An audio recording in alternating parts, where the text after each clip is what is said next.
Please sit down. Thank you. Thank you. Good afternoon. Before I take questions, I want to give you a progress report to the nation on where we stand 65 days into office here, on vaccinations and a few other top priorities for the American people. First, on vaccinations. On December 8th, I indicated that I hope to get 100 million shots in people's arms in my first 100 days. We met that goal last week by day 58, 42 days ahead of schedule. Now today I'm setting a second goal, and that is we will, by my 100th day in office, have administered 200 million shots in people's arms. That's right, 200 million shots in 100 days. I know it's ambitious, twice our original goal, but no other country in the world has even come close, not even close to what we are doing. I believe we can do it. And today, we made a historic investment in reaching the hardest hit and the most vulnerable communities, the highest risk communities, as a consequence of the virus, by investing an additional $10 billion in being able to reach them. I also set a goal before I took office of getting a majority of schools in K through 8 fully open in the first 100 days. Now, thanks to the enormous amount of work done by our administration, educators, parents, local, state education officials, and leaders, recent Department of Education survey shows that nearly half of the K through 8 schools are open now full-time, 5 days a week for in-person learning. Not yet a majority, but we're really close, and I believe in the 35 days left to go, we'll meet that goal as well. As of yesterday, more than 100 million payments of $1,400 have gone into people's bank accounts. That's real money in people's pockets, bringing relief instantly almost. And millions more will be getting their money very soon. One final note. Since we passed the American Rescue Plan, we're starting to see new signs of hope in our economy. Since it was passed, a majority of economic forecasters have significantly increased their projections on the economic growth that's going to take place this year. They're now projecting it will exceed 6%, a 6% growth in GDP. And just this morning, we learned that the number of people filing for weekly unemployment insurance fell by nearly 100,000 persons. It's the first time in a year the number has fallen below the pre-pandemic high. So there are still too many Americans out of work, too many families hurting, and they still have a lot of work to do. But I can say to you, the American people, help is here and hope is on the way. Now I'll be happy to take your questions. Zeke, the Associated Press. Thank you, Mr. President. You mentioned your progress on COVID-19. I'd like to ask you about some of the other issues facing your presidency. One of the defining challenges you face in the coming months is how to deliver on your promise to Americans on issues like immigration reform, gun control, voting rights, climate change. All of those right now are facing stiff, united opposition from Republicans on Capitol Hill. How far are you willing to go to achieve those promises that you made to the American people? Well, I'm good. Look, when I took office, I decided that it was a fairly basic, simple proposition, and that is I got elected to solve problems. And the most urgent problem facing the American people, I stated from the outset, was COVID-19 and the economic dislocation for millions and millions of Americans. And so that's why I put all my focus in the beginning. There are a lot of problems, but all my focus on dealing with those particular problems. And the other problems we're talking about, from immigration to guns and the other things you mentioned are long-term problems. They've been around a long time. And what we're going to be able to do, God willing, is now begin one at a time to focus on those as well. And whether it's immigration or guns or a number of other problems that face the country.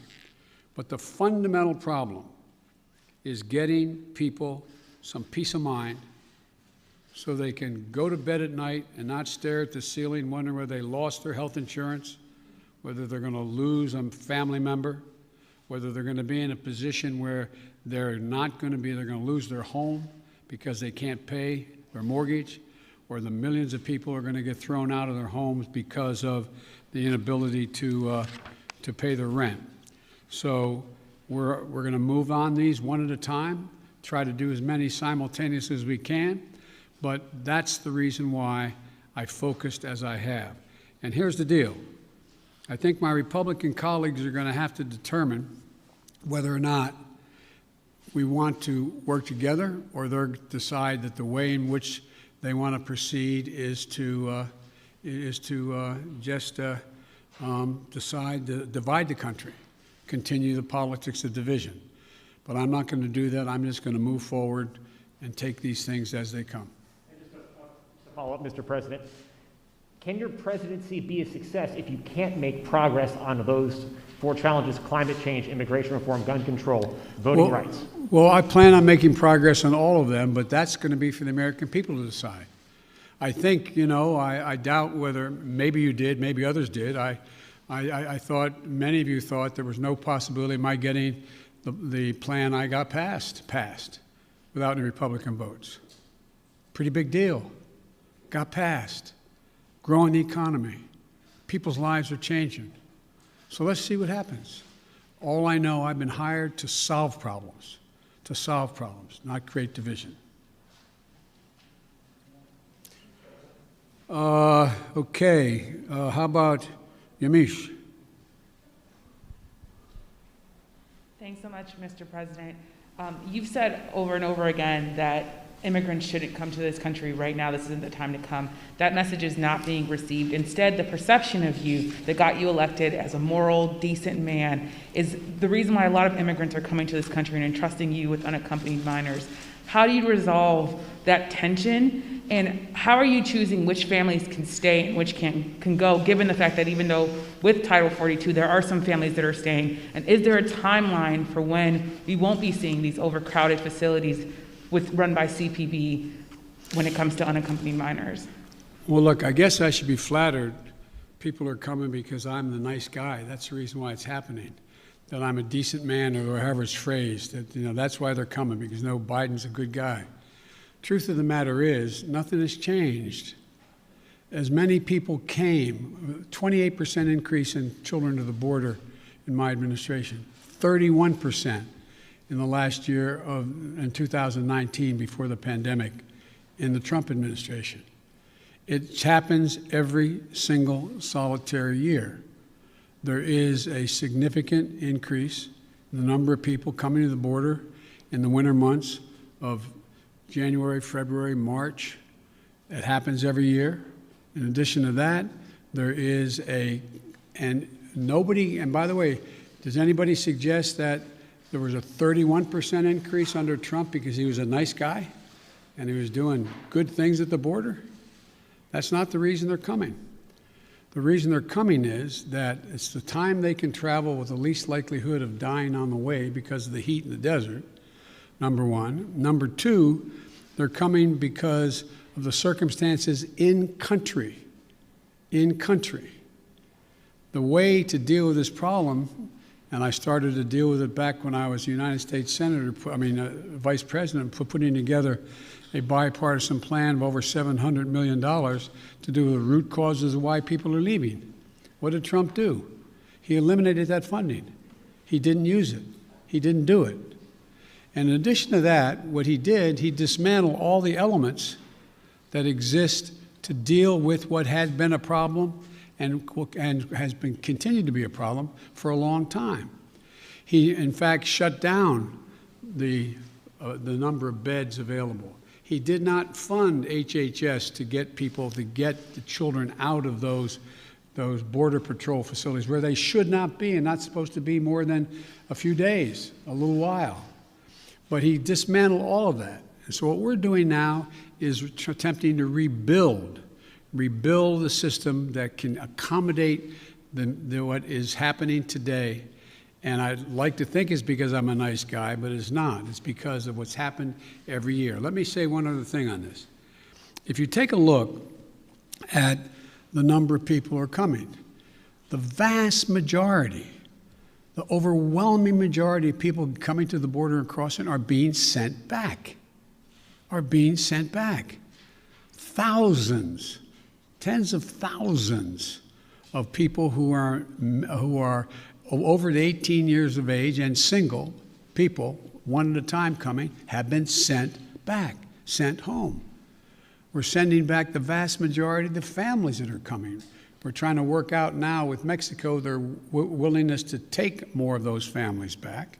But that's what's happening. They're not getting across the border. And those who are coming across the border who are unaccompanied children, we're moving rapidly to try to put in place what was dismantled, as I said. For example, of all the children who are coming across the border, over 70% are either 16 or 17 years old. We're not talking about people ripping babies from mother's arms or little 3-year-olds standing on the border. Less than, I think it's 1.5% fall in the category of the very young.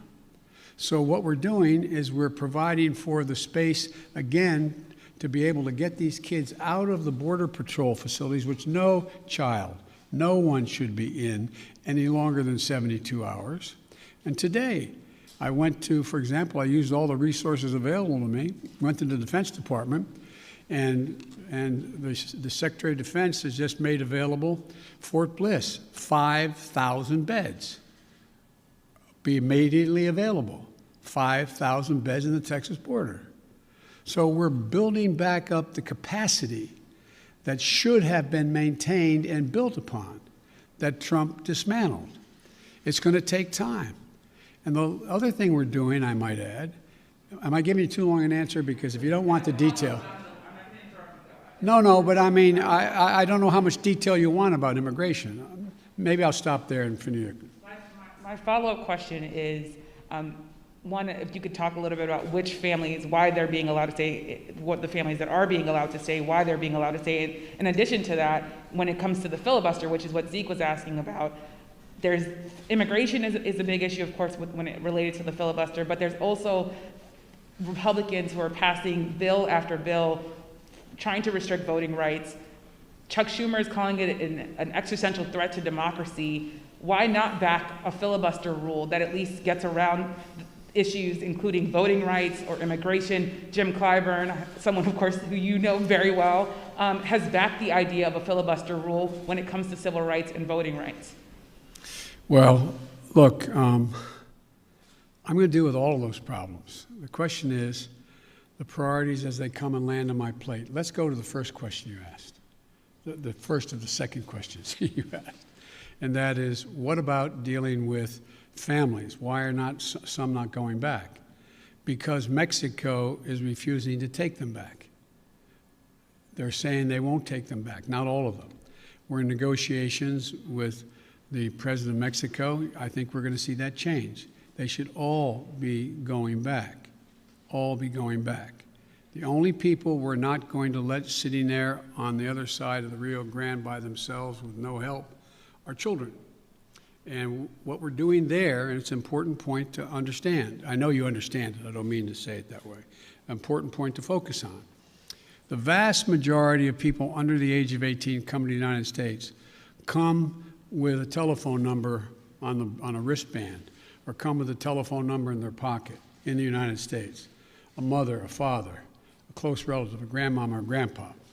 What was happening before is it's taking literally weeks and weeks and maybe even months before anybody pick up the phone and call to see if there really was someone there.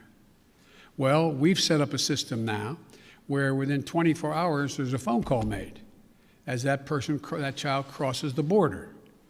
And then a verification system being put in place as of today to determine quickly whether or not that is a trafficker being called or that is actually a mom, a dad, and or a close relative.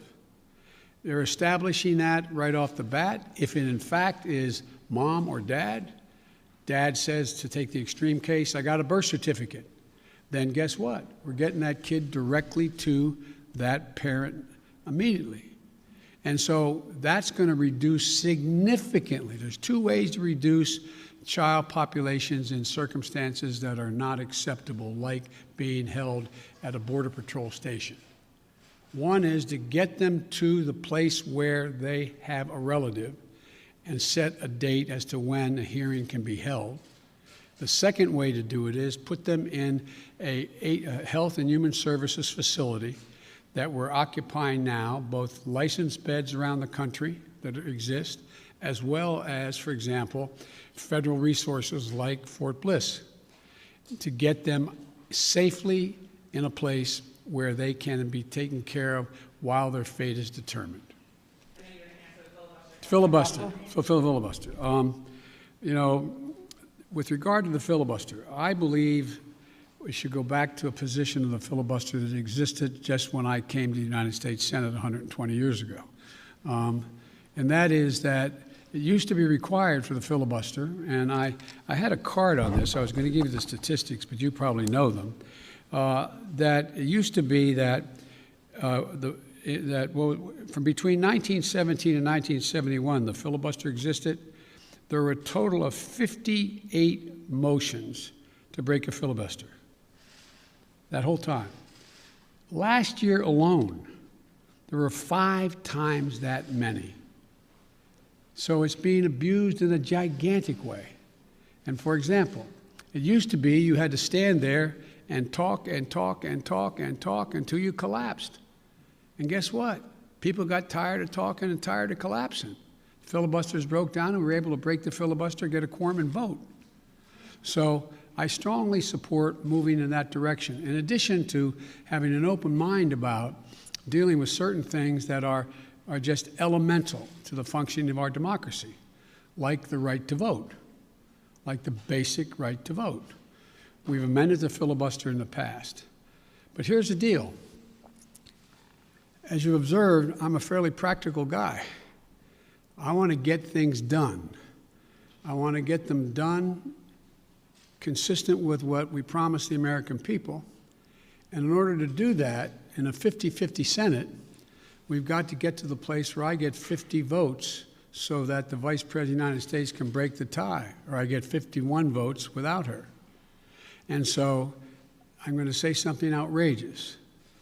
I have never been particularly poor at calculating how to get things done in the United States Senate. So the best way to get something done, if it holds near and dear to you that you like to be able to, anyway, we're going to get a lot done. And if we have to, if there's complete lockdown and chaos as a consequence of the filibuster, then we'll have to go beyond what I'm talking about. Okay, hang on. Sorry. Oh, Ms. Kim.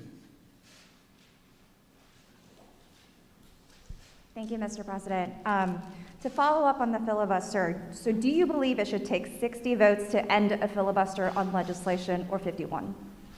If we could end it with 51, we would have no problem. You're going to have to, the existing rule, it's going to be hard to get a parliamentary ruling that allows 50 votes to end the filibuster, the existence of a filibuster.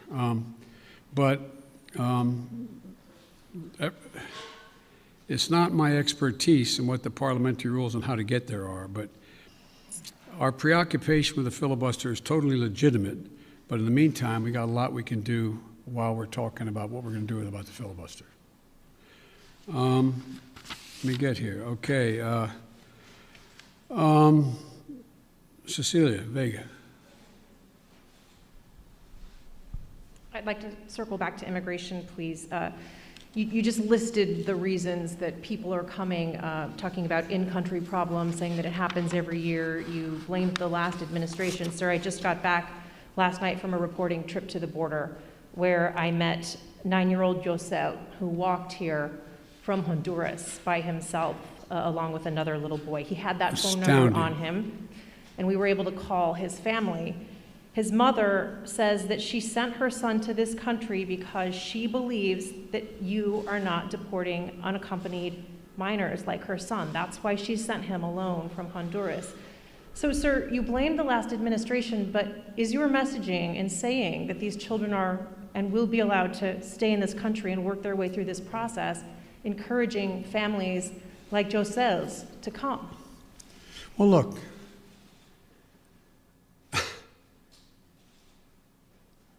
the idea that I'm going to say, which I would never do, that if an unaccompanied child ends up at the border, we're just going to let him starve to death and stay on the other side. No previous administration did that either, except Trump. I'm not going to do it. I'm not going to do it. That's why I've asked the Vice President of the United States yesterday to be the lead person on dealing with focusing on the fundamental reasons why people leave Honduras, Guatemala, El Salvador in the first place. It's because of earthquakes, floods. It's because of lack of food. It's because of gang violence. It's because of a whole range of things that when I was vice president and had the same obligation to deal with unaccompanied children, I was able to get it slowed up significantly by working with the heads of state of those communities to do things like in one of the major cities, the reason people were leaving is they couldn't walk the street because their kids were getting beat up or shot or gang violence. Well, what I was able to do is not give money to the head of state because so many are corrupt, but I was able to say, okay, you need lighting in the streets to change things? I'll put the lighting in. We got a contractor. We got the type of lighting. We paid directly to the contractor, did not go through the government. And violent crime significantly was reduced in that city. Fewer people sought to leave. When this hurricane occurred, the 2 hurricanes, instead of us going down and helping in a major way so that people would not have a reason to want to leave in the first place because they didn't have housing or water or sustenance, we did nothing. We're going to do a lot in our administration. We're going to be spending that $700+ million a year to change the life and circumstances of why people leave in the first place. That mother did not sit around on the kitchen table and say, you know, I got a great idea. Way I'm going to make sure my son gets taken care of is I'm going to put how old was he or she? He's 9. I also met a 10-year-old. A 9-year-old. I'm going to send him on a 1,000-mile journey across the desert and up to the United States because I know Joe Biden's a nice guy and he'll take care of him. What a desperate act to have to take. The circumstances must be horrible. So we can do something about that. That's what the vice president's going to be doing. What I did when President Obama asked me to come and deal. I was in Turkey at the time. He said, you got to come home and take care of this. So we put together a plan, and it had an impact. And so the question here is how we go ahead and do this, what we do. There's no easy answer. Quick follow, if I may. Do you want to see these unaccompanied minors staying in this country, or should they be deported eventually? Well, the judgment has to be made whether or not, in this young man's case, he has a mom at home. There's an overwhelming reason why he'd be put in a plane and flown back to his mom.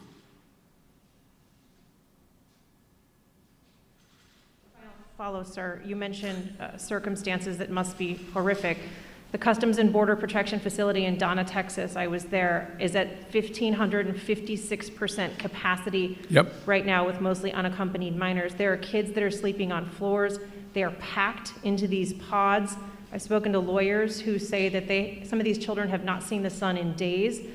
What's your reaction? What is your reaction to these images that have come out from that particular facility? Is what's happening inside acceptable to you? And when is this going to be fixed? That's a serious question, right? Is it acceptable to me? Come on.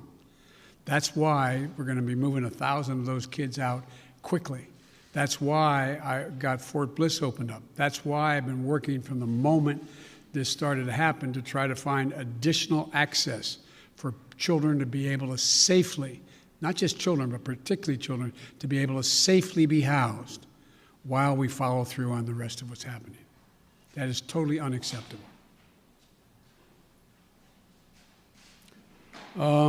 Ken. Thank you, Mr. President. I wanted to ask you about Afghanistan. You face a May 1st deadline for the withdrawal of U.S. troops from that country. As a candidate in foreign affairs, you wrote that it is past time to end these forever wars. Can you commit to the American people that by May 2nd, the U.S. will no longer have forces in Afghanistan? The answer is that it's going to be hard to meet the May 1 deadline. Just in terms of tactical reasons, it's hard to get those troops out.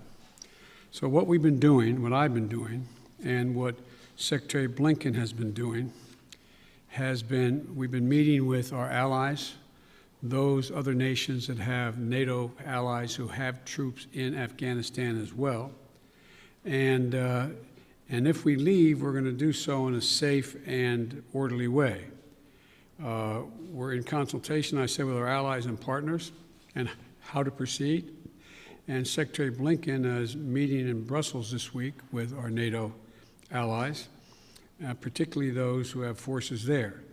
And General Austin is just met with Kayani, and I'm waiting for the briefing on that. He is the leader, quote, in Afghanistan and Kabul. And there's a UN-led process that's beginning shortly on how to mechanically get people, how to end this war. But it is not my intention to stay there for a long time. But the question is, how and in what circumstances do we meet that agreement that was made by President Trump to leave under a deal that looks like it's not being able to be worked out to begin with? How's that done? But we are not staying a long time. You just said if we leave. Do you think it's possible that we will leave? The question is when we leave. Do you believe, though, it's possible we could have troops there next year? I can't picture that being the case.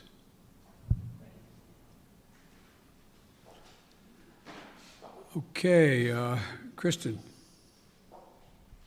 Thank you very much, Mr. President. Given the conditions that were just laid out at the migrant facilities at the U.S. border, will you commit to allowing journalists to have access to the facilities that are overcrowded moving forward? I will commit when my plan very shortly is underway to let you have access to not just them, but to other facilities as well. How soon will journalists be able to have access to the facilities? We've obviously been allowed to be inside one, but we haven't seen the facilities in which children are packed together to really give the American people a chance to see that. Will you commit to transparency on this issue? I will commit to transparency, and as soon as I am in a position to be able to implement what we're doing right now. And one of the reasons I haven't gone down, all my chief folks have gone down, is I don't want to become the issue. I don't want to be, bringing all the Secret Service and everybody with me to get in the way. So this is being set up, and you'll have full access to everything once we get this thing moving. Okay, and just to be clear, how soon will that be, Mr. President? I don't know, to be clear. Responsibility for everything that's happening at the border now. I hear you talking a lot about the past administration. You decided to roll back some of those policies. Did you move too quickly to roll back what? I'm sorry? Policies. Did you move too quickly to roll back some of the executive orders of your predecessor? First of all the policies that are underway were not helping at all. Did not slow up the amount of immigration and as many people coming. And rolling back the policies of separating children from their mothers. I make no apology for that. Rolling back the policies of remain in Mexico, sitting on the edge of the Rio Grande in a muddy circumstance with not enough to eat. I make no apologies for that. I make no apologies for ending programs that did not exist before Trump became president, that have an incredibly negative impact on the law, international law, as well as on human dignity. And so I make no apologies for that. To ask you about foreign policy, Mr. President. Overnight, we learned that North Korea tested 2 ballistic missiles. What, if any, actions will you take, and what is your red line on North Korea? Let me say that, number one, UN Resolution 1718 was violated by those particular missiles that were tested, number one. We're consulting with our allies and partners, and there will be responses if they choose to escalate. We will respond accordingly. But I'm also prepared for some form of diplomacy, but it has to be conditioned upon the end result of denuclearization. So that's what we're doing right now, consulting with our allies. Just very quick follow-up. You only got another hour now, okay? Diplomacy, can you define what you mean? And former President Obama warned the incoming President Trump that North Korea was the top foreign policy issue that he was watching. Is that how you assess the crisis in North Korea? Yes. Okay, hang on a second here. Kristen, Nancy, CBS. Thank you very much, Mr. President. I want to go back to voting rights. And as Yamiche mentioned, Republican legislatures across the country are working to pass bills that would restrict voting, particularly Democrats fear impacting minority voters and young voters, the very people who helped to get you elected in November. Are you worried that if you don't manage to pass voting rights legislation, that your party is going to lose seats and possibly lose control of the House and the Senate in 2022? What I'm worried about is how un-American this whole initiative is. It's sick. It's sick. Deciding in some states that you cannot bring water to people standing in line, waiting to vote. Deciding that you're going to end voting at 5 o'clock when working people are just getting off work. Deciding that there will be no absentee ballots under the most rigid circumstances. It's all designed, and I'm going to spend my time doing 3 things. 1, trying to figure out how to pass the legislation passed by the House, number 1. Number 2, educating the American public. The Republican voters I know find this despicable. Republican voters, the folks out outside this White House. I'm not talking about the elected officials. I'm talking about voters. And so I'm convinced that we'll be able to stop this because it is the most pernicious thing. This makes Jim Crow look like Jim Eagle. I mean, this is gigantic, what they're trying to do. And it cannot be sustained. And do everything in my power, along with my friends in the House and the Senate, to keep that from becoming the law. Is there anything else you can do about it besides passing legislation? The answer is yes, but I'm not going to lay out a strategy in front of the whole world and you now. Then, on a related note, have you decided whether you are going to run for re-election in 2024? You haven't set up a re-election campaign yet, as your predecessor had by this time. My predecessor needed to. My predecessor. Oh, God, I miss him. No, an answer is yes. My plan is to run for re-election. That's my expectation. And on one other note, on bipartisanship, your old friend, Mitch McConnell, says you have only spoken to each other once since you took office, and that you have moved far left since taking office. Do you see it the same way he does? Have you rejected bipartisanship? No, I haven't at all. I've been meeting. When's the last time a president invited the opposite party down at least a half a dozen times to talk about issues, everything from how we work. We're working with a group of 20 members of the Senate right now and House on how we reestablish our ability to make computer chips, and how we get ahead of the game, how we can work together. We're working together on a bunch of things. But look, I know Mitch well. Mitch knows me well. I would expect Mitch to say exactly what he said. But this is a matter of making sure that I would like elected Republican support. But what I know I have now is I have electoral support from Republican voters. Republican voters agree with what I'm doing. And so unless Mitch says the last thing I did, this last piece of legislation, is so far left, well, then he ought to take a look at his party.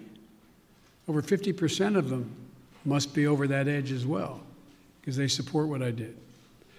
Okay, where am I here? Let me see. Caitlin? Thank you very much, Mr. President. I have a question for you, but first, I'd like to follow up on a question from Yamiche, and that's on the filibuster. That counts as a question, but go ahead. Okay, I'll make it quick. It's a quick question. You can. Regarding the filibuster, at John Lewis's funeral, President Barack Obama said he believed the filibuster was a relic of the Jim Crow era. Do you agree? Yes. If not, why not abolish it if it's a relic of the Jim Crow era?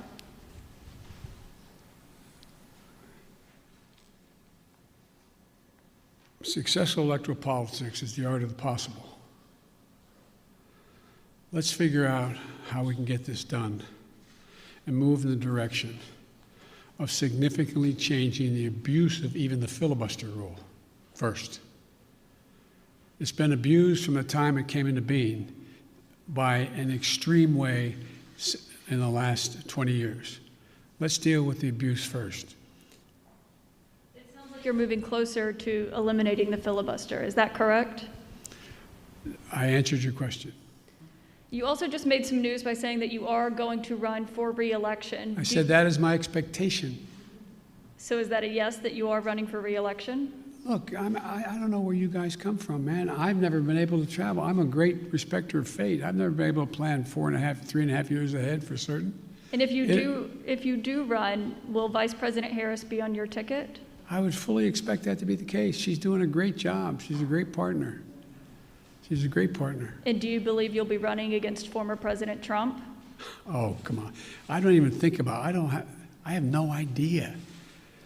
I have no idea whether there'll be a Republican Party. Do you? I know you don't have to answer my question, but I mean, do you? I mean, look, this is the way I view things. I become a great respecter of fate in my life. I set a goal of this that's in front of me to get things done for the people I care most about, which are hard-working, decent American people who really having it stuck to them. I want to change the paradigm. I want to change the paradigm. We start to reward work, not just wealth. I want to change the paradigm. If you notice, didn't you find it kind of interesting that my Republican friends were worried about that the cost and the taxes that had to be had, if there is any tax to be had as they talk about it, in dealing with the act that we just passed, which puts money in people's pockets, ordinary people? Do you hear them complain when they passed close to $2 trillion Trump tax cut, 83% going to the top 1%? Do you hear them talk about that at all? I love the fact that they found this whole idea of concern about the federal budget. It's kind of amazing. When the federal budget is saving people's lives, they don't think it's such a good idea. When the federal budget is feathering the nest of the wealthiest Americans, 90 of the Fortune 500 companies making billions of dollars not paying a cent in taxes, reducing taxes to the point that people who are making, if you're a husband and wife, a school teacher, and a cop, you're paying at a higher rate than the average person making $1 billion a year is. Something's wrong. Their newfound concern I'm concerned, look, I meant what I said when I ran, and a lot of you still think I'm wrong, and I respect that. So I'm running for 3 reasons. To restore the soul, dignity, honor, honesty, transparency to the American political system. 2, to rebuild the backbone of this country, the middle class, hardworking people and people struggling to get in the middle class. They built America, and unions built them. The 3rd reason I said I was running was to unite the country. And generically speaking, all of you said, no, you can't do that. Well, I've not been able to unite the Congress, but I've been uniting the country based on the polling data. We have to come together. We have to. So from my perspective, you know, it's, to me, it's about just, you know, getting out there, putting one foot in front of the other, and just trying to make things better for people. Just hard-working people.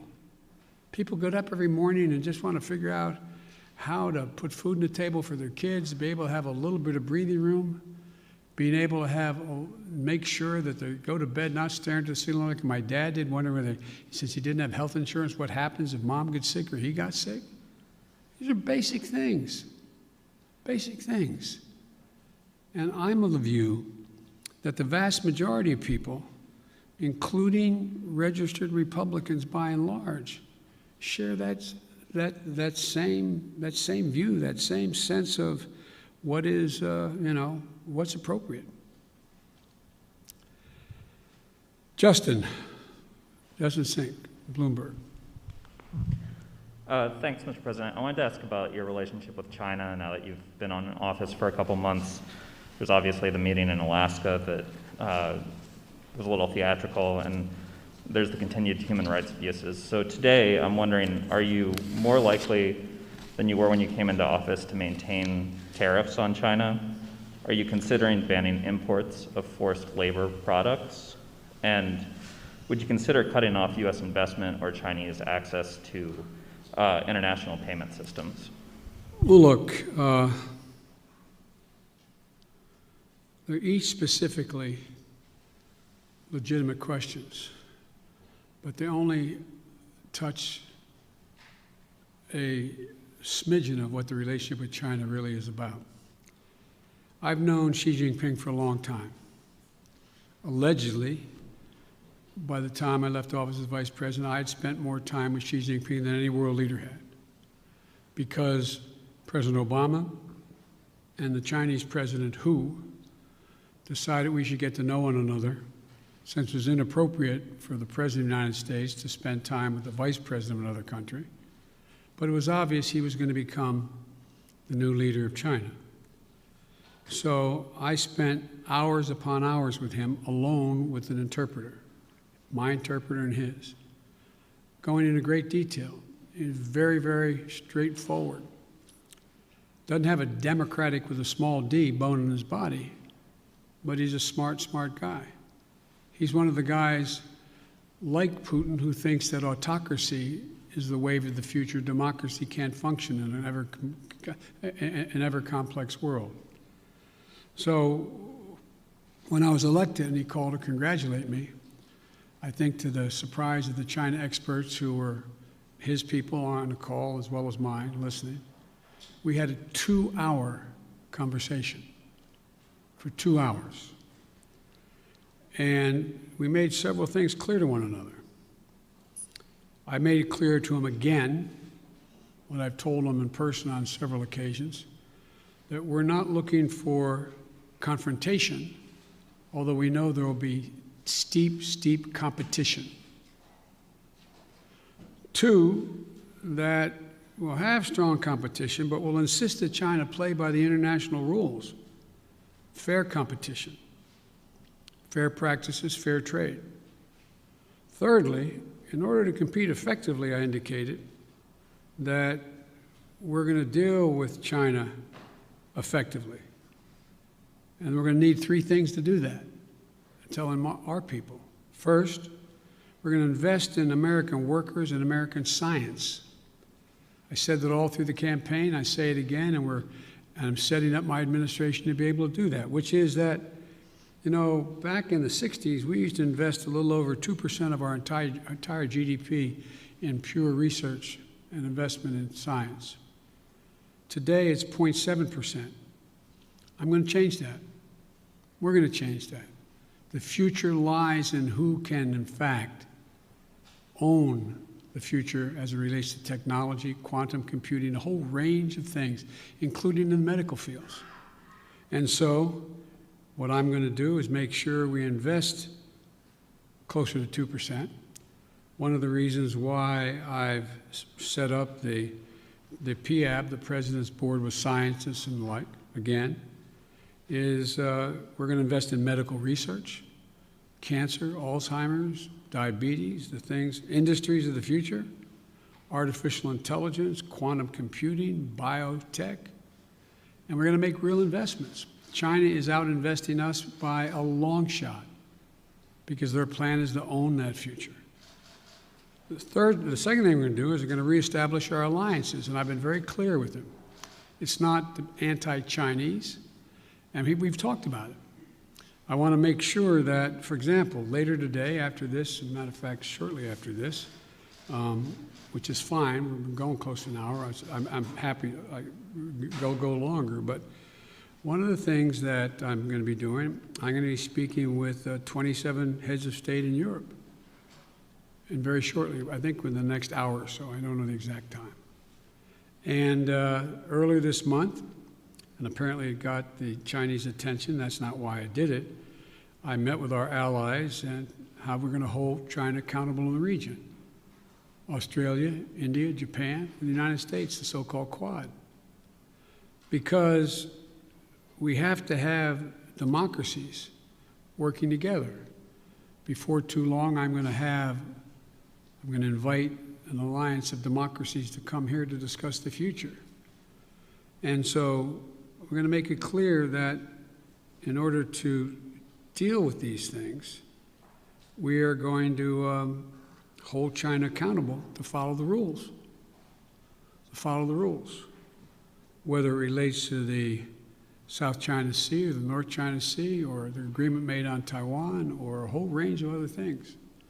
And the third thing, and the thing that I admire about dealing with Xi is he understands, he makes no pretense about not understanding what I'm saying any more than I do him. I pointed out to him, no leader can be sustained in his position or her position unless they represent the values of the country.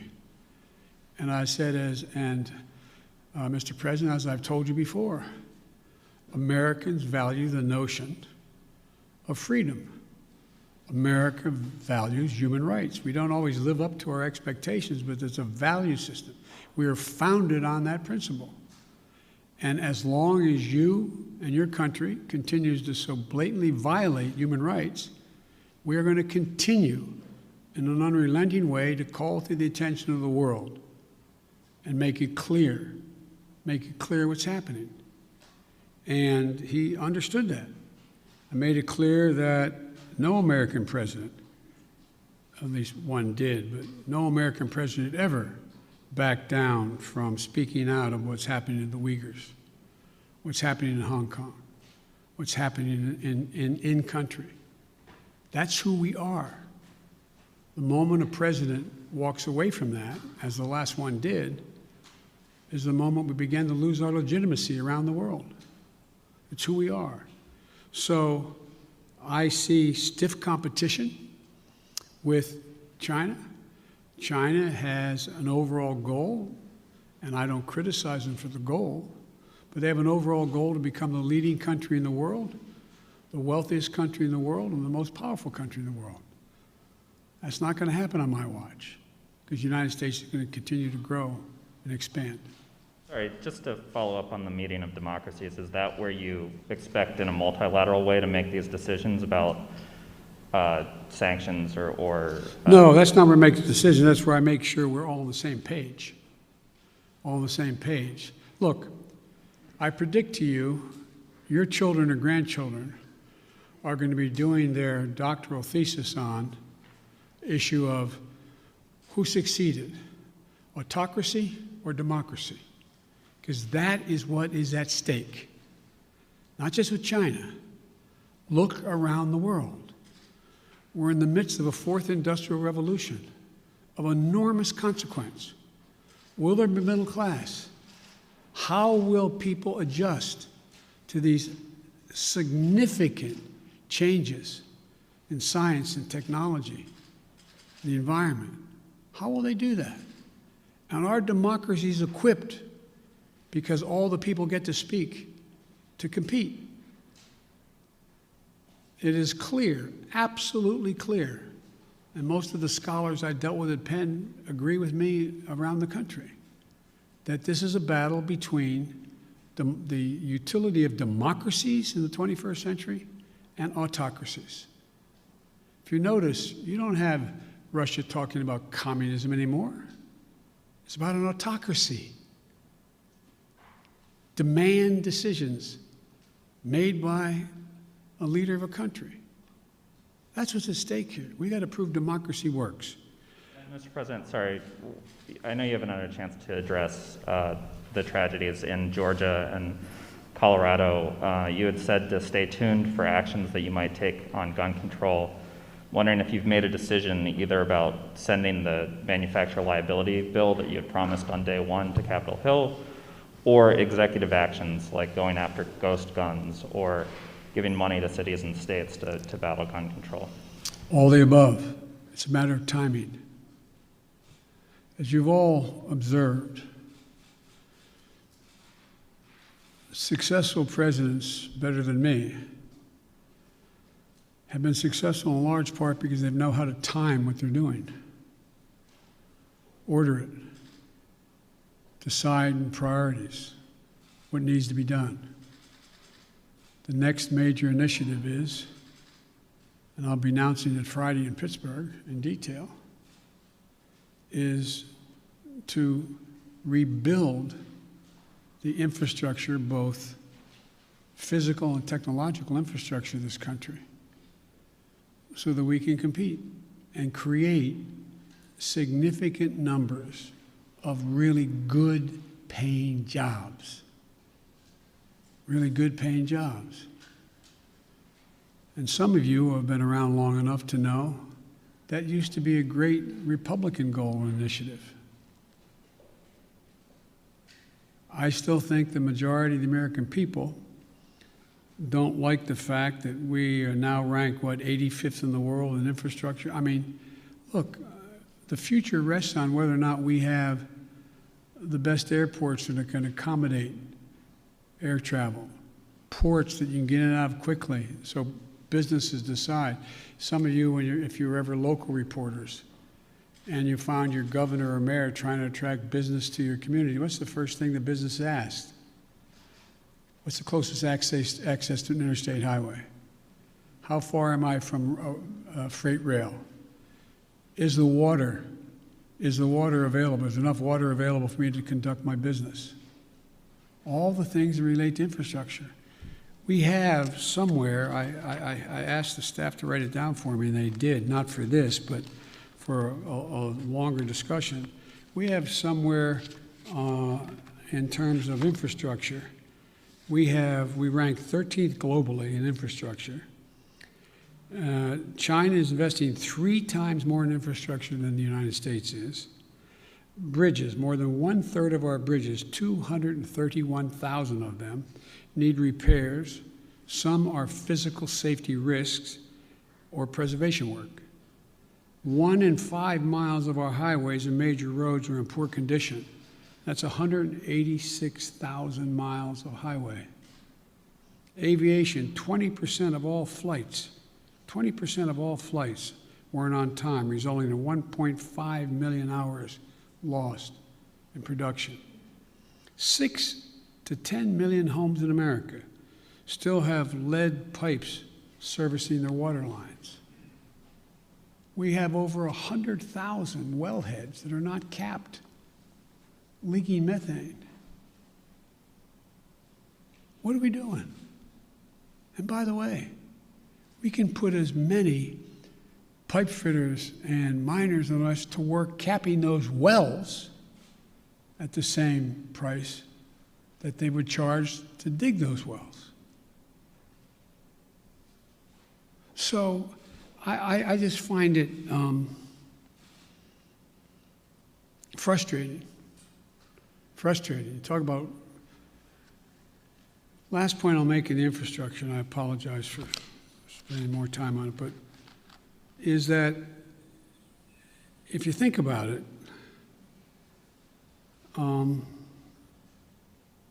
it's the place where we will be able to significantly increase American productivity, at the same time providing really good jobs for people. But we can't build back to what they used to be.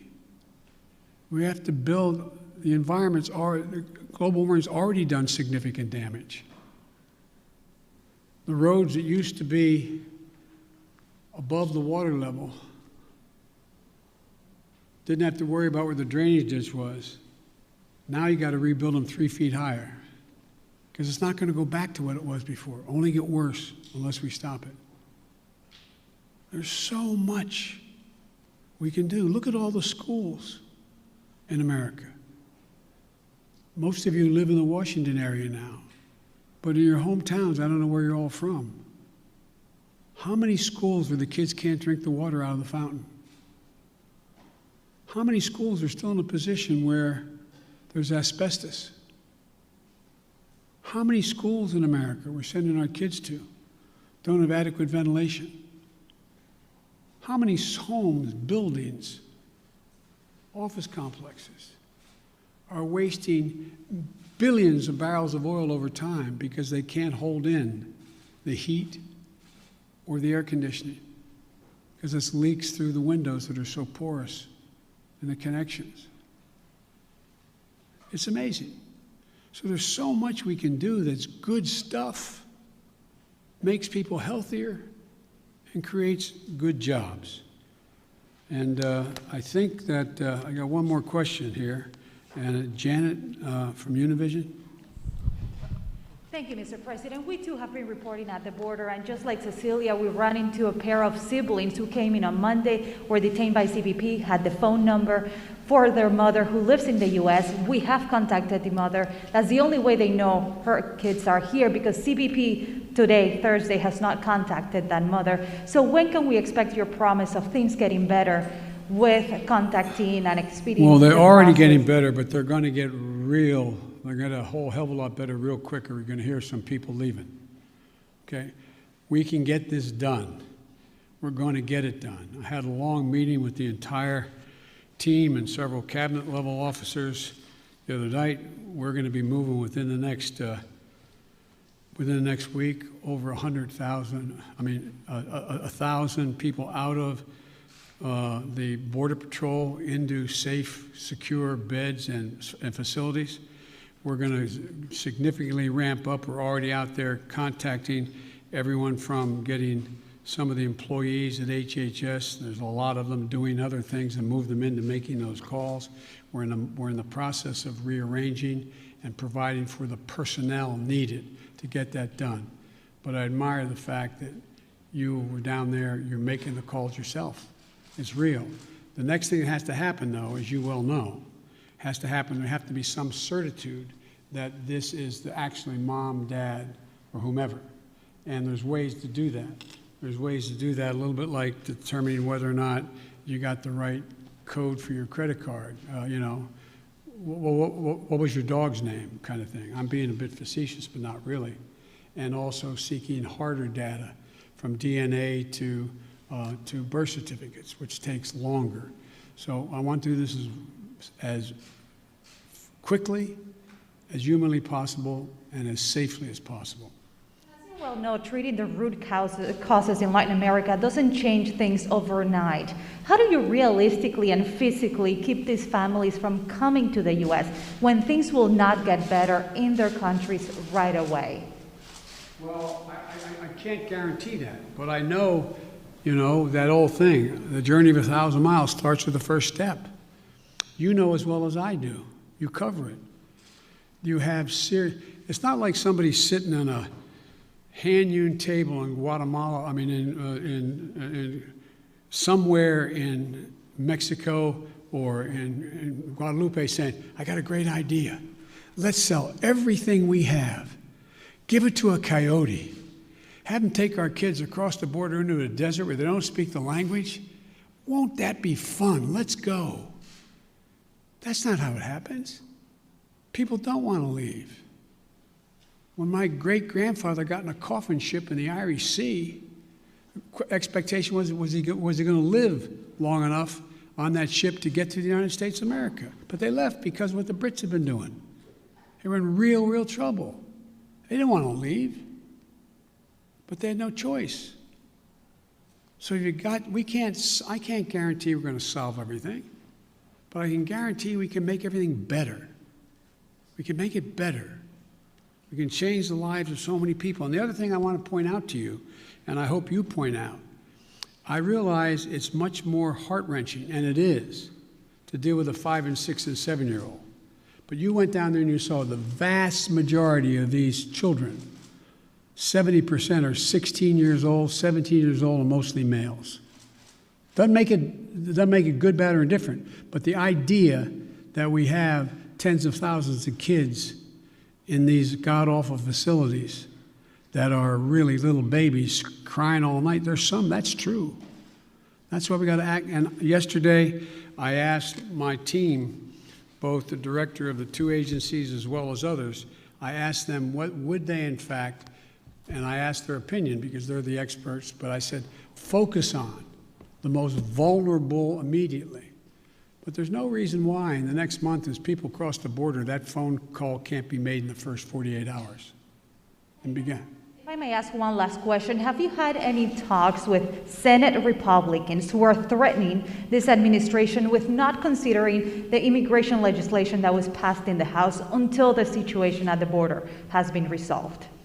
No, because I know they have to posture for a while. They sort of got to get it out of their system. This is